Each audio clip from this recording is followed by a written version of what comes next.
line number 6. سورۃ آل عمران کی آیت نمبر 154. اعوذ باللہ من الشیطان الرجیم. بسم اللہ الرحمن الرحیم. والذین اذا فعلوا فاحشة أو ظلموا أنفسهم ذكروا الله فاستغفروا لذنوبهم ومن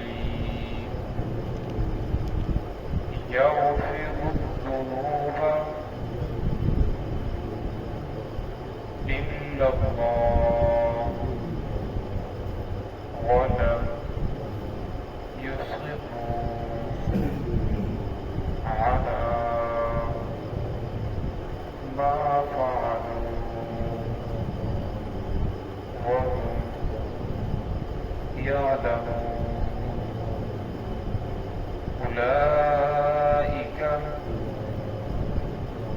جزاؤهم مغفرة من ربهم وجنات تجري من تحتها الأنهار خالدين فيها ونعم أجر العاملين. بسم الله الرحمن الرحيم. والذين إذا فعلوا فاحشة أو ظلموا أنفسهم ذكروا الله فاستغفروا لذنوبهم ومن يغفر الذنوب إلا الله ولم يصروا على ما فعلوا وهم يعلمون. أولئك جزاؤهم مغفرة من ربهم وجنات تجري من تحتها الأنهار خالدين فيها ونعم أجر العاملين. والذين إذا فعلوا فاحشة، وہ لوگ کہ جب کوئی کرتے ہیں برائی والا کام، بے حیائی والا کام، او ظلموا انفسهم، یا انہوں نے ظلم کر لیا وہ اپنی جانوں کے اوپر، ذکر اللہ، تو فوراً اللہ رب العزت کا ذکر کرتے ہیں، فاستغفروا لذنوبهم، اپنے گناہوں کی معافی مانگتے ہیں، ومن یغفر الذنوب الا اللہ، کون ہے گناہوں کو معاف کرنے والا، الا اللہ، سوائے اللہ تعالیٰ کے، ولم یصروا، اور وہ اصرار نہیں کرتے، علی ما فعلوا، اس کاروائی پر جو انہوں نے کی، وہم یعلمون، اور وہ اس کو جاننے والے ہیں. اولئک جزاؤہم، یہی لوگ ہیں ان کا بدلہ مغفرۃ من ربہم، مغفرت ہے ان کے رب کی طرف سے، وجنات، اور ایسے باغات ہیں، تجری من تحتها الانہار، جاری ہوں گے جن کے نیچے نہریں، خالدین فیہا، ہمیشہ ہمیشہ ان باغوں میں جنتوں میں رہیں گے، ونعم اجر العاملین، اور بہت ہی اچھا اجر ہے عمل کرنے والوں کے لیے. گزشتہ آیات کے اندر اللہ رب العزت نے نیک لوگوں کی، متقین کی صفات بیان فرمائی تھی، جن میں سے 4 کا تذکرہ کل ہو چکا تھا اور 5ویں کا آج تذکرہ ہے. ان میں سے پہلی یہ تھی ينفقون فی السراء، کہ خوشی اور غمی میں، تنگی اور مالداری کے اندر وہ خرچ کرتے ہیں، والکاظمین الغیظ، اس سے کو پی جانے والے. اور تیسرا آگے فرمایا والعافین عن الناس، لوگوں سے درگزر کرنے والے، واللہ یحب المحسنین، اور لوگوں کے اوپر احسان کرنے والے۔ متقین کی 4 صفات یہ ہیں، اور 5ویں صفت یہ ہے والذین اذا فعلوا فاحشۃ، جب ان سے کوئی گناہ ہو جائے، بے حیائی والا کام ہو جائے، یعنی گناہ کبیرہ ہو جائے، او ظلموا انفسهم، یا ان سے کوئی گناہ صغیرہ ہو جائے، اپنی جان کے اوپر ظلم کر لیں، ذکر اللہ، فرمایا فوراً وہ اللہ رب کا ذکر کرتے ہیں، فاستغفروا لذنوبهم، اپنے گناہوں کے اوپر معافی مانگتے ہیں، اللہ رب العزت کے حضور ہوتے ہیں، گڑ گڑاتے ہیں، ومن یغفر الذنوب الا اللہ، فرمایا کون ہے گناہوں کو معاف کرنے والا سوائے اللہ تعالیٰ کے۔ فرمایا جب کوئی گناہ ہو جائے تو وہ توبہ کرتے ہیں تو اللہ رب العزت معاف کر دیتی ہے۔ آگے سورۃ النساء کے اندر آئے گا، فرمایا اللہ رب العزت فرماتے ہیں میرے اوپر یہ لازم ہے کہ انسان سے جب گناہ ہو جائے تو فوراً توبہ کرے تو اس کی توبہ کو معاف کر دیتا ہوں، لیکن توبہ سے جو ہے انسان کے وہ گناہ معاف ہوتے ہیں جو انسان نے اپنی ذات کے ساتھ جن کا تعلق ہوتا ہے، اور حقوق اللہ کے اندر، حقوق العباد کے اندر بہت سارے گناہ ایسے ہیں جو توبہ سے معاف نہیں ہوتے۔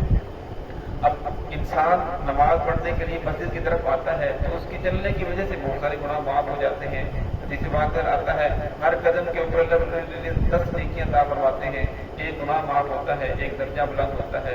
پھر انسان جب وضو کرتا ہے، وہ کرنے کی وجہ سے آزاد ہوتا ہے، ہاتھوں کے گناہ دھل جاتے ہیں، چہرہ دھلتا ہے، چہرے کے ہاتھ دھل جاتے ہیں، مسا کرتا ہے، سر کے گناہ دھل جاتے ہیں، بازو ہوتا ہے، پاؤں ہوتا ہے۔ اور میں جس طرح وہ وضو کرتا ہے تو ساتھ ساتھ وضو والے اعضاء، جسم کے اعضاء بھی دھل جاتے ہیں۔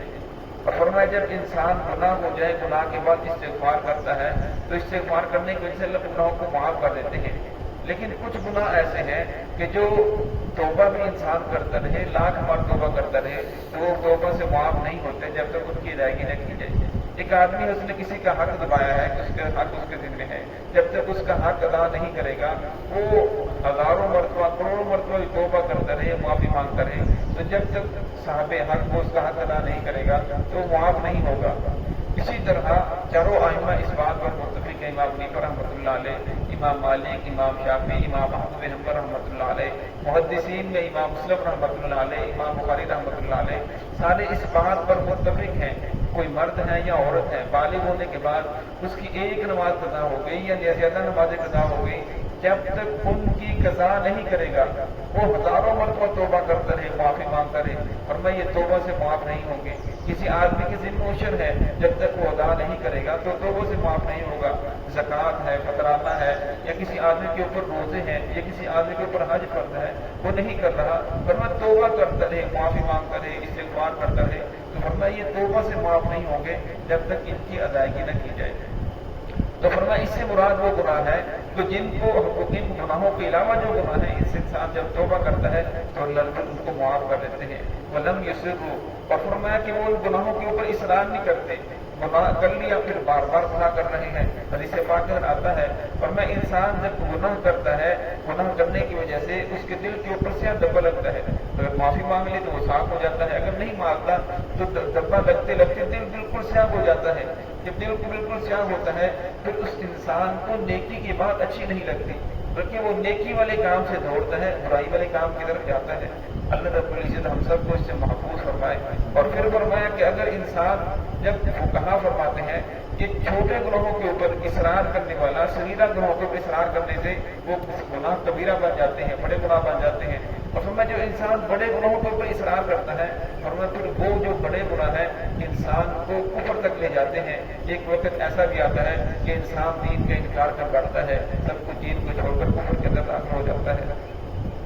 علامات وعدوہم یعلمون، فرمایا وہ جو بھی کرتے ہیں اس کو جاننے والے ہیں۔ اولئک جزاؤہم مغفرۃ، فرمایا یہی لوگ ہیں ان کا بدلہ مغفرت ہے من ربہم، ان کے رب کی طرف سے، وجنات، ایسے باغات ہیں تجری من تحتہا الانہار، جاری ہوں گے جن کے نیچے نہریں، خالدین فیہا، اور بہت ہمیشہ ہمیشہ ان باغوں میں رہیں گے، ونعم اجر العاملین، اور بہت ہی اچھا اجر ہے عمل کرنے والوں کے لیے۔ اور میں دنیا کی زندگی ہے یہ ختم ہو جائے گی اگر انسان یہ 60-70 سالہ زندگی اللہ رب العزت کی رضا کے مطابق گزار کر آ جائے، پھر ہمیشہ ہمیشہ کی راحتیں ہیں، پھر ہمیشہ ہمیشہ کی انسان کو خوشیاں ہیں۔ ورنہ اگر یہ 60-70 سالہ زندگی ہے اللہ رب العزت کی نافرمانی کے اندر گزر گئی تو پھر فرمایا دنیا تو گزر جائے گی، دنیا کے اندر ایک پریشانی آئیں گی، لیکن آخرت میں بات ہو جائے گی. دعا ہے کہ اللہ رب العزت ہمیں دنیا کے اندر رہتے ہوئے آخرت کی تیاری کرنے کی بھی توفیق عطا فرمائے.